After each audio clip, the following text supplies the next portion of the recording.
সম্প্রতি ঘোষিত ছাত্রদের নতুন রাজনৈতিক দলের লক্ষ্য হল দেশে সেকেন্ড রিপাবলিক প্রতিষ্ঠা করা। আত্মপ্রকাশ অনুষ্ঠানে দলটির আহ্বায়ক মোহাম্মদ নাহিদ ইসলামের বক্তব্যেও তা স্পষ্ট। নাহিদ ইসলাম বলেছিলেন, তাদের প্রাথমিক লক্ষ্য হল সেকেন্ড রিপাবলিক প্রতিষ্ঠার জন্য গণপরিষদ নির্বাচনের মাধ্যমে একটি নতুন সংবিধান প্রণয়ন। তবে সেকেন্ড রিপাবলিক ও গণপরিষদ নির্বাচনের প্রসঙ্গ আসার পর বেশ আলোচনা শুরু হয়েছে রাজনৈতিক অঙ্গনে। এবার কেন এই সেকেন্ড রিপাবলিক এবং গণপরিষদ নির্বাচনের প্রসঙ্গ তা নিয়ে প্রশ্ন তুলেছেন বিএনপি নেতা সালাহউদ্দিন আহমেদ। গতকাল রাজধানীর ডিপ্লোমা ইঞ্জিনিয়ার্স ইনস্টিটিউটে আয়োজিত এক আলোচনা সভায় বিএনপির স্থায়ী কমিটির সদস্য সালাহউদ্দিন আহমদ প্রশ্ন তুলেছেন, সেকেন্ড রিপাবলিক কখন হয়, গণপরিষদ কেন হবে? তিনি বলেন, তিনি পত্রিকায় দেখলেন জাতীয় নাগরিক পার্টির অন্যতম লক্ষ্য সেকেন্ড রিপাবলিক প্রতিষ্ঠায় গণপরিষদ নির্বাচনের মাধ্যমে নতুন সংবিধান প্রণয়ন। সমালোচনা করতে চান না উল্লেখ করে সালাহউদ্দিন আহমেদ বলেন, প্রতিটি রাজনৈতিক দলেরই তার নিজস্ব কর্মপন্থা থাকবে, আদর্শ থাকবে, গঠনতন্ত্র এবং ঘোষণাপত্র এরকম ঘোষণা থাকে।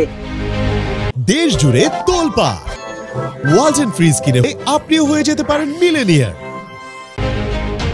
বিএনপির স্থায়ী কমিটির এই সদস্য নতুন দলের নেতাদের বন্ধু সম্বোধন করে বলেন, আমি নতুন বন্ধুদের বলতে চাই, সেকেন্ড রিপাবলিক আমাদের বর্তমান রিপাবলিক কি অসুস্থ হয়ে গেছে?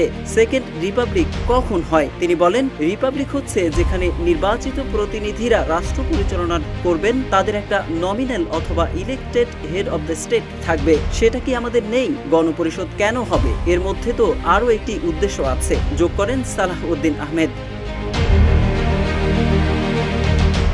বিএনপির এই নেতা আরো বলেন, যারা গণপরিষদের বিষয় সামনে আনছে, যারা সেকেন্ড রিপাবলিকের বিষয় সামনে আনছে, হয় তারা বোঝে না অথবা বুঝেও আমাদের এই রাষ্ট্র ব্যবস্থাকে আরো দীর্ঘায়িত অগণতান্ত্রিক প্রক্রিয়ার মধ্য দিয়ে নিয়ে যাওয়ার ষড়যন্ত্র আছে। স্থানীয় সরকার নির্বাচনের প্রসঙ্গ টেনে তিনি বলেন, যারা জাতীয় নির্বাচনের আগে স্থানীয় সরকার নির্বাচনের কথা বলছে, তাদের একটি মতলব আছে। কারণ 5 আগস্টের ছাত্রজনতার অভ্যুত্থান কি মেম্বার চেয়ারম্যান ইলেকশনের জন্য হয়েছিল? তাহলে তারা কেন মেম্বার চেয়ারম্যান ইলেকশনের জন্য এই দাবি তুলছে?